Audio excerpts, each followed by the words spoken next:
আসসালামু আলাইকুম। আজ 12ই সেপ্টেম্বর 2024 সন। তা আজকের এই পর্বে দেখাবো যে চট্টগ্রামের সমুদ্র সৈকতে জাহাজ ভাঙ্গা শিল্প। জাহাজ ভাঙ্গার যে ইন্ডাস্ট্রি আছে তার একটা ভালো এবং নামকরা একটা ইন্ডাস্ট্রি আমরা পরিদর্শন করেছি। আমার ছোট ভাইরা কর্নেল ইমরুল কায়েসের সৌজন্যে সে তার বন্ধুর সে মূলত গল্ফ খেলোয়াড় একজন, আরেকজন তার যে আছে বন্ধু আছে গল্ফ খেলোয়াড়। তো তার এরকম একটা শিল্প আছে, সেইটা দেখানোর জন্য আমাদেরকে নিয়ে যাচ্ছে। সেই সমুদ্র সৈকতে চিটাগাংয়ের যেখানে মূলত অনেকগুলা ইন্ডাস্ট্রি আছে, সেই ইন্ডাস্ট্রিতে পুরাতন জাহাজ ভাঙ্গা হয়। তো তো আমরা এই প্রথমেই এই যে এর আগের পর্বে যেটা দেখাইছি Bhatiary golf and country club, সেখানে ভ্রমণ শেষ করে আমরা এই ওই জাহাজ ভাঙ্গা শিল্পর দিকে আমরা অগ্রসর হচ্ছি সেই শিল্প দেখার জন্য। তো চলুন যাই আমাদের সাথে আপনারাও। তো আমরা আমাদের সাথে আমরা কিন্তু একসাথে চলছি প্রায় ৪১ জন সদস্য। তো এই জানেন এর আগেও বলেছি যে এ কর্নেল ইমরুল সে অনেক আত্মীয়স্বজনকে দাওয়াত দিয়েছে একসাথে ঘোরার জন্য। তার ডাকে সাড়া দিয়ে আমরা ৪১ জন একাত্র হয়েছি। আমরা কেউ প্রাইভেট কারে আর কেউ ওই মাইক্রো বাসে করে এক বহরে চলে যাচ্ছি ৪১ জন। সে এর আগে যে পর্ব আমরা আপনাদের দেখাইছি সেটা ছিল Bhatiary golf and country club. সেই স্থান আমরা ত্যাগ করতেছি। দেখতে পাচ্ছেন যে আমরা এই পথেই প্রবেশ করেছিলাম, এখন এই পথেই চলে যাচ্ছি। তো এখান থেকে আমরা ধীরে চলে যাব এই ভাটিয়ারি পাড়ি দিয়ে সেই সমুদ্র সৈকতের দিকে। চলছে আঁকাবাঁকা পথ দিয়ে, সুন্দর পথ এবং দুই পাশে সবুজে ভরা ছোট বড় টিলা এবং টিলার পাদদেশে আছে ছোট লেক, বড় লেক। মানে মন জুড়ে যায়, চোখ জুড়িয়ে যায়। দেখেন, আমরা গেটটা পাড়ি দিচ্ছি, মেইন রোডে পড়তেছে আমাদের গাড়ি, বাম দিকে ঘুরতেছি। তো এইভাবে আমরা ভাটিয়ারির যে বিএমএ আছে, তো ওই বিএমএ এর দিকে যাব। আমরা এই মেইন গেটটা পাড়ি দিলাম আর কি। বাম দিকে ঘুরে আমরা যেখান থেকে এসেছিলাম সেখানে যাচ্ছি। ওখান থেকে পাড়ি দিয়ে ঢাকা চট্টগ্রাম যে হাইওয়ে আছে সেই হাইওয়েতে উঠবো। তো এখান থেকে দেখা গেল গুগল ম্যাপে 11 কিলোমিটার সেই ইন্ডাস্ট্রিটা। এই লাগবে কত মিনিট? 11 এখানে লাগবে বেশ ১৭ মিনিট বা ১৬ মিনিট এরকমই লাগবে মনে হচ্ছে। তো দেখে নিলাম। তো আমি যাওয়ার সময় রাস্তার এদিক সেদিক দেখে যাচ্ছি। আর আমি একটা জিনিস খেয়াল করিনি তখন, আমার সামনে যে মোবাইল স্ট্যান্ডটা ছিল সেখানে লাল কালার ছিল, সেটা দেখেন ওই গ্লাসে রিফ্লেকশন করতেছে। তো পরে অবশ্য এটা রিমুভ করছি, এটা পরে ব্যবহার করি নাই। তো এটা একটু ডিস্টার্ব করতেছে যে লাল একটা দাগ পড়তেছে। পাশে লেক দেখা যাচ্ছে। লেক পাড়ি দিয়ে গেলাম আবার সবুজ আর সবুজ, সবুজ আর কত দেখবো, প্রচুর সবুজ। চলছে গাড়ি, দেখে নিয়ে যাচ্ছে। আসলে দেখার মতো রাস্তা। আসলে আপনাদের আজকে নিয়ে যাব জাহাজ ভাঙ্গা শিল্পে, কিন্তু যাওয়ার সময় যেহেতু অনেক সবুজ চোখে পড়ছে দেখার মতো, যারা ভ্রমণ পিপাসু তাদের জন্য এটা মিস করা ঠিক না। এই জন্য আমি শেয়ার করছি আমার সেই রাস্তাটা, চিটাগাংয়ের সেই গিরিপথ, সেই পথ দেখিয়ে নিয়ে যাচ্ছি। এই রাস্তাটা খুব সম্ভব, মনে আসতেছে না ঠিক, এটা এই ভাটির একটু কাপ্তাই লেক পর্যন্ত গেছে। আশেপাশে নানান রকম ছোট বড় গাছরা আছে, সেগুলির নাম আমি জানি না, কিন্তু দেখে দেখে উপভোগ করছি।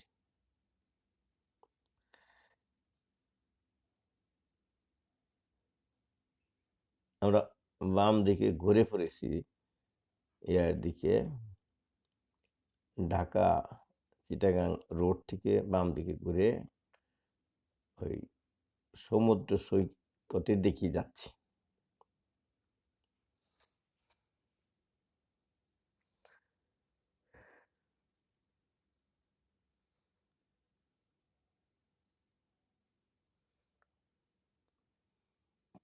আমরা প্রায় পৌঁছে গেছি। হ্যাঁ, আমরা পৌঁছে গেছি। পৌঁছে গিয়ে যে ওনাদের যে জাহাজ ভাঙা শিল্পের যে অফিস কক্ষ, দোতলায়, ওখানে আমাদের বসার ব্যবস্থা করেছে। এখানে এসি রুম, বেশ সবাই একসাথে বসলাম প্রশস্ত একটা রুমে। ভালোই লাগছে এখানে বসে। তো এখানে সবাই বসছে। এই বাইরে আসলাম, বাইরে এসে ছাদে এই তিনতলা বিল্ডিং এর ছাদ থেকে সমুদ্র দেখা যাচ্ছে।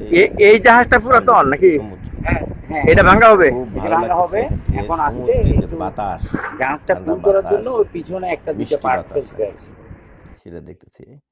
ওই যে দূরে একটা জাহাজ দেখতে পাচ্ছেন, এরই একটা পুরাতন জাহাজ। এরকম এর আগেও যে সমস্ত জাহাজ এখানে এসেছে, সেগুলি এখানে ভাঙ্গা হয়েছে। সে ভাঙ্গা এগুলি জিনিসগুলি ওই যে ছড়িয়ে ছিটিয়ে আছে। জাহাজ ভাঙ্গার পরে যে সমস্ত জিনিস আছে, সেগুলা ওই যে আশেপাশে আপনারা দেখতে পাচ্ছেন। তো মূলত যেসব জাহাজের মেয়াদ শেষ হয়ে যায়, সেসব জাহাজের মালিকেরা ওই জাহাজগুলো উন্নয়নশীল দেশগুলোতে, বিশেষ করে দক্ষিণ এশিয়ার দেশগুলিতে তা বিক্রি করে। প্রতি বছর প্রায় গড়ে ৬০০টি জাহাজ দক্ষিণ এশিয়ার দেশগুলিতে বিক্রি হচ্ছে। জাহাজ ভাঙ্গাকে কেন্দ্র করে এসব দেশের সমুদ্র সৈকতগুলিতে গড়ে উঠেছে বড় বড় রিসাইক্লিং ইন্ডাস্ট্রি। জাহাজ ভাঙার 10টি পদ্ধতি আছে। এর মধ্যে সবচেয়ে জনপ্রিয় পদ্ধতিটি হচ্ছে সমুদ্র সৈকতে জাহাজকে টেনে এনে সেখানেই ভাঙা। ওই যে বড় আস্ত একটি জাহাজ দেখতে পাচ্ছেন সমুদ্র সৈকতে, ওটাকে জোয়ারের সময় টেনে এনে নোঙর করা হয়েছে। ভাটার সময় ওখানে আটকে আছে ওই জাহাজটা। আবার যখন জোয়ার আসবে, তখন ওটাকে টেনে কিনারায় আনা হবে, এই যেখানে ভাঙা হচ্ছে ওই লেভেল পর্যন্ত।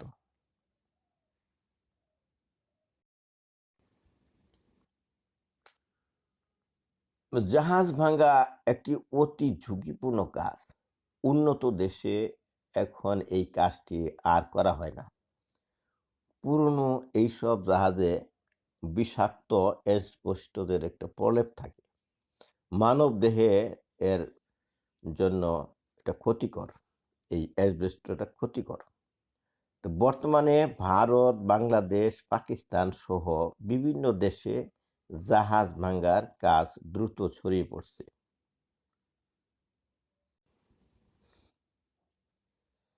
1960 সালের শুরুতে গ্রিক জাহাজ এমডি আলপাইন নামক একটি জাহাজ বাংলাদেশের চট্টগ্রামের এক সমুদ্র সৈকতে এসে বিকল হয়ে পড়ে। ওই জাহাজটিকে এলাকার মানুষ একত্রিত হয়ে রশি দিয়ে টেনে সমুদ্র তীরে নিয়ে আসে। বিভিন্ন নির্মাণ কাজে ব্যবহার করার লক্ষ্যে জাহাজটি ভাঙ্গার মাধ্যমে বাংলাদেশ এক নতুন শিল্পে প্রবেশ করে। সেই সুবাদে 2004 থেকে 2009 এই 5 বছর বাংলাদেশ বিশ্বে প্রথম স্থানে ছিল জাহাজ ভাঙ্গার শিল্পে, আর 2012 সালে দ্বিতীয় স্থান দখল করে বাংলাদেশ। বাংলাদেশে স্থানীয় রড এবং ইস্পাতের বাজার সম্পূর্ণভাবে এই শিল্পের উপর নির্ভরশীল। যে ইস্পাত শিল্পে বা স্টিল ইন্ডাস্ট্রিতে এই জাহাজ ভাঙ্গার সরঞ্জামগুলি ব্যবহার করা হয় রিসাইক্লিং করে। বাংলাদেশের জাহাজ শিল্প মূলত চট্টগ্রামকে কেন্দ্র করে আবর্তিত। চট্টগ্রামের সীতাকুণ্ডে জাহাজ শিল্পের অনেক প্রতিষ্ঠান গড়ে উঠেছে। এই শিল্পের সাথে প্রায় 50,000 মানুষ সরাসরিভাবে জড়িত এবং প্রায় 2 লাখ মানুষ পরোক্ষভাবে জড়িত। এসব প্রতিষ্ঠানের শ্রমিকরা স্থানীয় ঠিকাদারদের দ্বারা নিয়োগপ্রাপ্ত হয়ে জাহাজ ভাঙ্গার কাজ করে থাকে।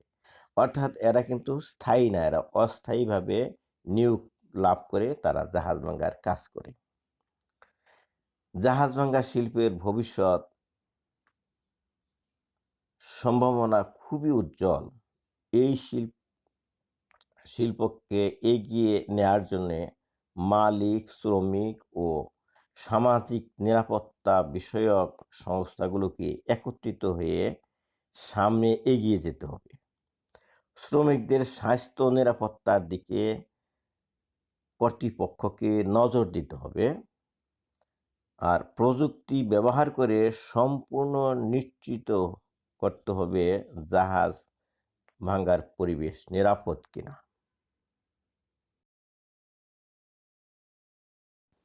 আমরা এই 3 তলার ছাদে দাঁড়িয়ে সমুদ্রের দিকে তাকিয়ে আমাদেরকে বসতে দেওয়া হয় চেয়ার এনে। আমরা কেউ বসে বসে দেখি, কেউ দাঁড়িয়ে দেখি। সমুদ্র সৈকতে দাঁড়িয়ে ছবি তুলি।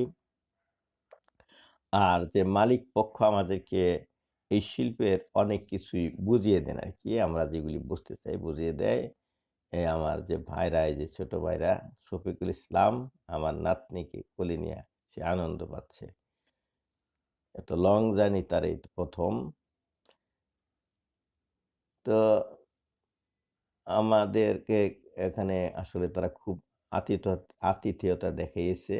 আমরা ওই যে ছড়িয়ে ছিটিয়ে আছে যেগুলি দেখতে পাচ্ছি, এগুলি জাহাজ থেকে ভাঙ্গা, আগের জাহাজ থেকে ভাঙ্গা। আমরা ভিতরে এসে আবার বসলাম, খাবার আয়োজন করেছে। এটা অবশ্য আমাদেরকে জানানো হয় নাই। তারা আমাদেরকে পেয়ে আনন্দিত এবং দ্রুত তারা আমাদের জন্য খাবারের ব্যবস্থা করছে।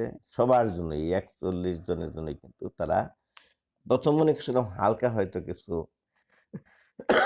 শরবত দিবে, সরি। তো এখন দেখা যাচ্ছে তারা পুরা লাঞ্চের আয়োজন করছে। অফিস কক্ষে লাঞ্চ করে আমরা ওখানে জোহরের নামাজ পড়ে নেমে পড়েছি। আমরা বিদায় নিব এখান থেকে।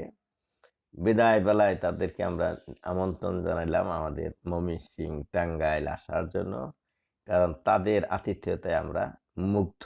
আমরা ফিরে যাচ্ছি আবার ভাটিয়ারিতে, বাংলাদেশ মিলিটারি একাডেমিতে, যেখানে আমার ভাইরা ইমরুল অবস্থান করে।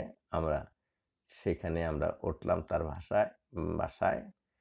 তো আবার এরপরে যেখানে যাব আপনারা আমাদের সাথে যাবেন, আমাদের সফর 5 দিনের।